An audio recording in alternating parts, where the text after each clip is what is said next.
It's the real news. I'm Ben Norton.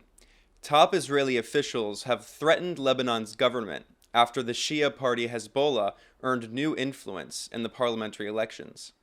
On May 6th, Lebanese voters went to the polls in the first parliamentary election in 9 years. Hezbollah and its political allies gained new seats, weakening Western-backed Prime Minister Saad Hariri's grip on power. Immediately after the election, Israel's far-right minister Naftali Bennett tweeted, quote, Hezbollah equals Lebanon. He added, quote, the state of Israel will not differentiate between the sovereign state of Lebanon and Hezbollah, and will view Lebanon as responsible for any action from within its territory. This follows numerous similar threats against Lebanon from other Israeli officials. For instance, in an interview with a Saudi newspaper in December, Israel's intelligence minister Yisrael Katz threatened to bomb Lebanon back to the Stone Age. Several top Israeli officials have made similar threats to bomb civilian areas in Lebanon. Joining us to discuss this is Jamal Ghosn. Jamal is a writer and political commentator and the former managing editor of Al Akhbar English. Thanks for joining us, Jamal. Thank you, Ben. So Israel has, of course, waged numerous wars on Lebanon, most recently in 2006. Is this a declaration? Do you think that this is a significant development? Naftali Bennett, saying that the Lebanese government and Hezbollah are the same. And do you think that this is a kind of indirect declaration of war? Well, I mean, Israel does not need to directly or indirectly declare war. They're in a constant state of war with all of its neighbors, including Lebanon. Things you mentioned that the last war was in 2006, but the violations of Lebanese sovereignty have not stopped one day since. There are daily overflights. There an encroachment of the border. They have kidnapped civilians and shepherds that are on the border area, and they keep they do not need to declare war, and they always keep escalating with their threats.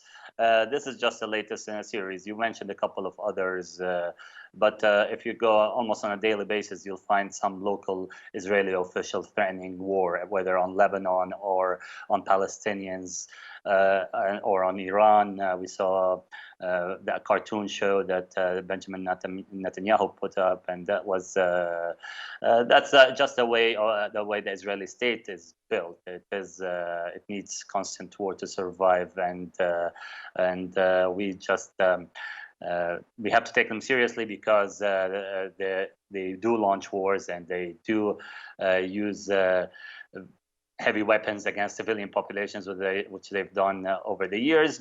But these, turning the country back to the Stone Age and whatnot, these don't make a difference. The threat is a threat, and the only thing keeping Israel from attacking Lebanon at the moment, one would have to say, is the deterrence, the military deterrence that Lebanon possesses in terms of the Hezbollah resistance arsenal. And any words that are said are not going to change that. So this is basically just empty threats at the moment.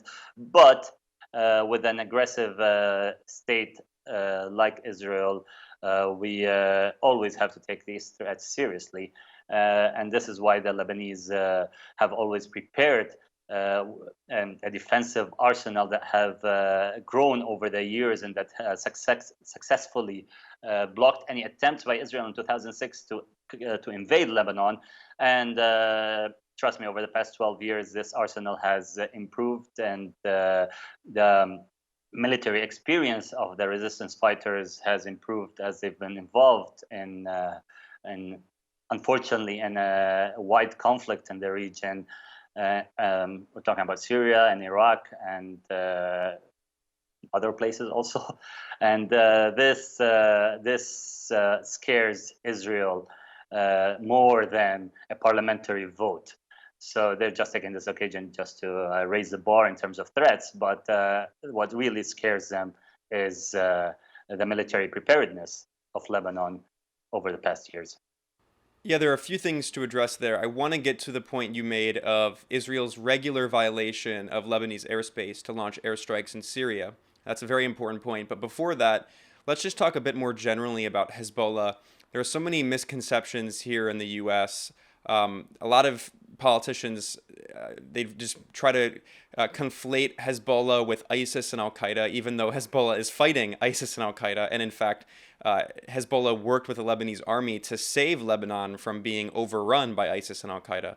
But even beyond that, of course, the U.S. government considers Hezbollah a terrorist organization.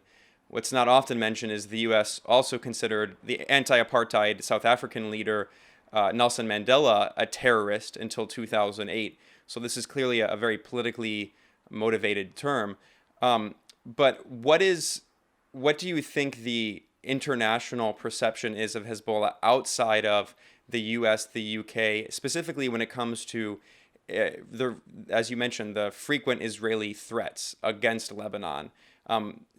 For those who are trying to get out of this Eurocentric, American-centric worldview, what do you think the perception is of Hezbollah in Lebanon? Well, I mean, we just had elections that showed the popularity of the movement. So it's basically, it does have a strong popular support, and but that's on a popular level. If you look at what they actually have done over the years, they have been able to been a very pragmatic political force that has grown since its creation in the early 80s to become a very major influential player on a regional level. This cannot be done by being, genocidal maniacs like ISIS was. They have a political agenda that takes into consideration the local environment and its people, and they have successfully been able to grow by addressing some of these issues that are faced by the people of the region, mainly, and this is where they started and where they continue, is the fighting of an occupation, for an occupation of the people's lands. So if this is where Hezbollah started, it didn't need to pick a war with anyone or as you call it, as they label it, have any terrorism activity if there wasn't an occupation army in Lebanon, in their hometowns. And this is where it started, and it's along that lines that it continues to operate. Of course, the direct Israeli occupation of Lebanon was terminated by the resistance of Hezbollah, but there are other threats that in the region. You mentioned ISIS, and well, there is a constant American war threat, which, like you mentioned, the perception here of America is that it's a war-hungry country that's willing to bomb countries into smithereens, and this is why there is a need for resistance movements and military resistance to deter that. And here's where we are in the region. Yeah, and then finally, you mentioned the Israeli military occupation of South Lebanon, which is often just conveniently forgotten in many media reports when we're discussing these Israeli threats against Lebanon from senior ministers in the government. Let's also briefly talk about Syria. We know that Israel has launched hundreds of airstrikes inside Syria, targeting the Syrian government, Hezbollah, and Iranian forces, and frequently Israel has flown through Lebanese sovereign airspace in order to launch these airstrikes. The Lebanese government has criticized Israel and in fact, filed a formal complaint at the United Nations. Can you speak about Israel's violation of Lebanese sovereign airspace? These happen on a daily basis, whether it's drones or fighter jets with the air raids that it launched against Syria. There are complaints filed on a daily basis with the United Nations interim force in Lebanon. I'm sure it's accessible if anyone wants to read thousands and thousands of pages of Israeli violations of Lebanese sovereignty. So they've never respected sovereignty, and the Lebanese state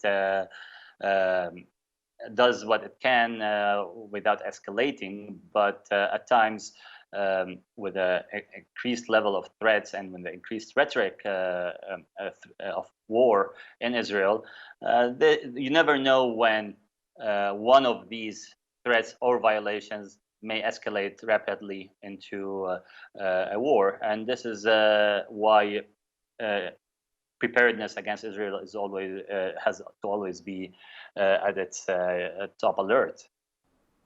Well, unfortunately, we'll have to end it there, but we were speaking with Jamal Ghosn. Jamal is a writer and political commentator and the former managing editor of Al Akhbar English. Thanks for speaking with us. Thank you. Reporting for The Real News, I'm Ben Norton.